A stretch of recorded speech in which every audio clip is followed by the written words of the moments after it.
नमस्कार दोस्तों, मैं रोहित गुप्ता स्वागत करता हूं आपका अपने YouTube चैनल पर। आज की वीडियो में हम करने वाले हैं NIOS क्लास 12th के फिजिक्स का TMA सॉल्व, जो कि इंग्लिश मीडियम में है और सेशन 2024-25 के लिए, यानी जिन भी स्टूडेंट का एग्जाम अप्रैल 2025 या अक्टूबर 2025 में होने वाला है उनके लिए TMA है। सारे आंसर आपको बिल्कुल सॉफ्ट और एक्यूरेट मिलेंगे। अगर आप हमारे चैनल से देख के TMAs बनाते हैं तो आपको गारंटीड 100% मार्क्स मिलेंगे। हाँ, वीडियो लाने में थोड़ा सा डिले हो गया कि बिकॉज टाइपिंग करने में थोड़ा टाइम लगता है, न्यूमेरिकल्स वगैरह। तो अगर आपको उसका पीडीएफ चाहिए हो तो लिंक डिस्क्रिप्शन में मिल जाएगा, वहां से जाके आप इसको परचेज कर सकते हैं। तो पढ़ते हैं क्वेश्चन नंबर 1 की तरफ। Answer any one type of answer any one of the following question in about 40 to 60 words. अब देखो, आपको जो है ये 2 मार्क्स का क्वेश्चन दिया गया है। आपको बोला गया है कि दोनों में से कोई एक पार्ट करना है, तो हमने इसका बी पार्ट उठाया करने के लिए। बी पार्ट को हम इसमें सॉल्व करने वाले हैं। तो यहां से आपका इसका सॉल्यूशन स्टार्ट हो जाता है। मैं धीरे धीरे स्क्रॉल करता चलूंगा और आप इसका स्क्रीनशॉट ले लीजिएगा।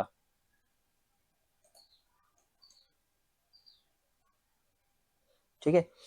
टीएमए से रिलेटेड कुछ इंपॉर्टेंट चीजें जो आपको ध्यान में रखनी है जब आप टीएमए बनाएंगे, तो फ्रंट पेज पे आपको 4 चीजें मेंशन करनी है, जैसे कि आपका name, enrolment number, subject name और आपका स्टडी सेंटर। तो ये 4 चीजें आपको मेंशन करनी है विद देयर कोड्स। जैसे स्टडी सेंटर आपका, तो स्टडी सेंटर का कोड होता है, आप वो मेंशन करेंगे। और सब्जेक्ट कोड, जैसे ये फिजिक्स है, 312 का सब्जेक्ट कोड है, तो ये भी आप मेंशन करेंगे। इसके बाद क्वेश्चन नंबर 2 आ जाता है आपका, answer any one of the following question in about 40 to 60 words. इसमें भी यही सेम चीज बोली हुई है, ये भी आपका 2 मार्क्स का क्वेश्चन है। बस हमने इसमें ए पार्ट करा है। इसके ए पार्ट में भी आपसे 2 चीजें पूछी है। पहला पूछा आपसे मीन पोजीशन, सेकंड पूछी है आपसे एक्सट्रीम पोजीशन। तो यहाँ पे आपका इसका सॉल्यूशन स्टार्ट हो जाता है। धीरे धीरे मैं फिर से स्क्रॉल करता हूं और आप स्क्रीनशॉट ले लीजिएगा। ठीक है, चलिए। यहां तक स्क्रीनशॉट लेने में मेरे अकॉर्डिंग आपको कोई दिक्कत नहीं आई होगी। आगे बढ़ते हैं। फर्स्ट पार्ट का आंसर हो गया। अब यहाँ पे आपके सेकंड पार्ट का आंसर आपको दिख रहा होगा। ठीक है, बढ़ते हैं नेक्स्ट क्वेश्चन की तरफ। Question number 3, answer any one of the following question in about 40 to 60 words. Same इसमें भी 40 to 60 वर्ड्स बोला है, यानी ये भी 2 मार्क्स का आंसर है। इसका भी जो है हमने ए पार्ट करा हुआ है। Define ground wave propagation. तो पहले ग्राउंड वेव प्रोपगेशन की डेफिनेशन दे दी गई है, उसके बाद जो ये क्वेश्चन पूछा गया इसमें, उसका आंसर नीचे आपको दिया गया है। ठीक है, चलिए। इसके दोनों पार्ट्स का आपने स्क्रीनशॉट ले लिया होगा। आगे बढ़ते हैं। अगर आपके पास टाइम नहीं है, काफी स्टूडेंट ऐसे होते हैं जो जॉब वगैरह कर रहे होते हैं और उनके पास टाइम नहीं होता, तो उसके लिए आप हमें उनको लिए भी एक चीज बताने वाला हूँ अभी मैं। फिलहाल क्वेश्चन नंबर 4 देखते हैं। Answer any one of the following question in about 100 to 150 words. अब देखो, इसमें 100 to 150 वर्ड्स बोला हुआ। अब तक 40 to वर्ड्स आते जो 2 मार्क्स के थे। ये वाला क्वेश्चन जो है आपका 4 मार्क्स का है। ए पार्ट करा हुआ है इसका हमने। ठीक है, तो यहाँ पे आपका क्वेश्चन दिख रहा होगा। इसमें भी इस क्वेश्चन में आपसे 4 पार्ट्स पूछे गए हैं, तो चारों का एक एक करके मैं आपको आंसर दिखाने वाला हूँ। और कुछ चीजें जो मैं आपको बता रहा था, अगर आप जॉब वगैरह करते हैं, आपके पास टाइम नहीं है टीएमए सॉल्व करने का, ट्यूशन वगैरह जा रहे हैं, क्लासेस नहीं ले पा रहे हैं, तो आप जो है हमसे हैंड रिटन टीएमए परचेज कर सकते हैं। बहुत ही नॉमिनल से चार्जेस में हम हैंड रिटन टीएमए भी प्रोवाइड करते हैं, जिसमें सारी चीज अच्छे से लिखी हुई होगी, neat and clean hand writing होगी और आपको 100% मार्क्स भी मिलेंगे। और अगर आप खुद भी बनाते हैं तो कुछ चीज़ों का ध्यान में रखना, जैसे कटिंग वर्क जितना कम हो सके उतना कम रखना है, अदरवाइज आपके मार्क्स कट सकते हैं।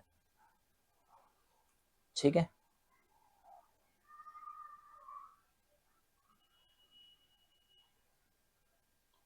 चलिए। तो यहाँ पे आपका आंसर ये वाला पूरा हो जाता है। आंसर 4 यहाँ पे पूरा हो जाता है। इसके बाद क्वेश्चन नंबर 5 पे चलते हैं। Answer any one of the following question in about 100 to 150 words. इसका भी 100 to 150 वर्ड्स बोला हुआ है। हाँ, थोड़ा सा लेंथी हो जाता है ये, क्योंकि फिजिक्स का न्यूमेरिकल्स वगैरह थोड़े ज्यादा है। अब इसका फर्स्ट पार्ट का आंसर आपको दिख रहा होगा, what is solar constant and what is it's value on. ठीक है, तो 2 चीजें पूछी गई थी, दोनों को इसमें एक्सप्लेन कर दिया गया है। ठीक है, तो यहाँ पे इसका अभी तक सेकंड आंसर ही चल रहा है। तो ये भी 4 मार्क्स का ही क्वेश्चन था। इसके बाद क्वेश्चन नंबर 6 आ जाता है, जो कि प्रोजेक्ट बेस्ड क्वेश्चन होता है। Prepare any one project out of the following, इसका हमने बी पार्ट करा हुआ है। इस बी पार्ट के अंदर में भी आपको 3 पार्ट दे रखे, 3 और हाँ 3 पार्ट आपसे पूछे गए हैं। मैं धीरे धीरे स्क्रॉल करता हूँ, आप स्क्रीनशॉट मार लीजिएगा।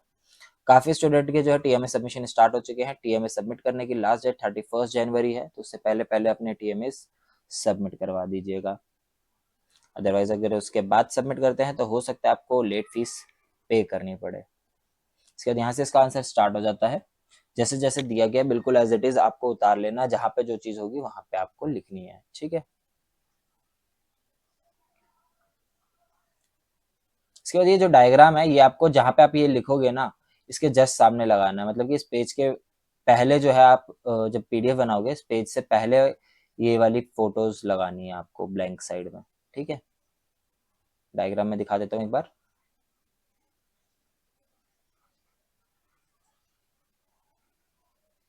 चलिए, आई होप आपने स्क्रीनशॉट ले लिया होगा डायग्राम का।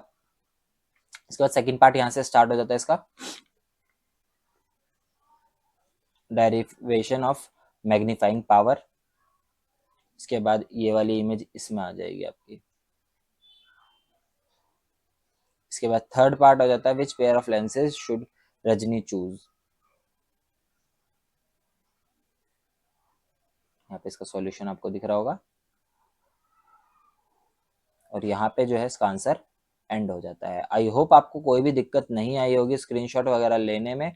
वीडियो पसंद आई हो तो वीडियो को लाइक कर देना, चैनल को सब्सक्राइब कर देना, क्योंकि ऐसी ही वीडियोस हम आपके लिए और भी लेकर आएंगे, जिसमें प्रैक्टिकल फाइल्स के सॉल्यूशन होगी, एनआईओ से रिलेटेड अपडेट्स होगी, अदर सब्जेक्ट के टीएमए होंगे। अगर आपने नहीं बनाया केमिस्ट्री का टीएमए या बायोलॉजी का टीएमए, तो आप उसका भी देख के हमारे चैनल से बना सकते हैं। अगर आपके पास मैथ्स है तो मैथ्स का भी टीएमए जल्द ही अपलोड होने वाला है। कुछ दिन और लगेंगे उसके लिए, क्योंकि टाइपिंग करने में थोड़ा सा वक्त लगता है न्यूमेरिकल्स के लिए। तो thanks for watching us, have a nice day, stay tune with edu centre Delhi.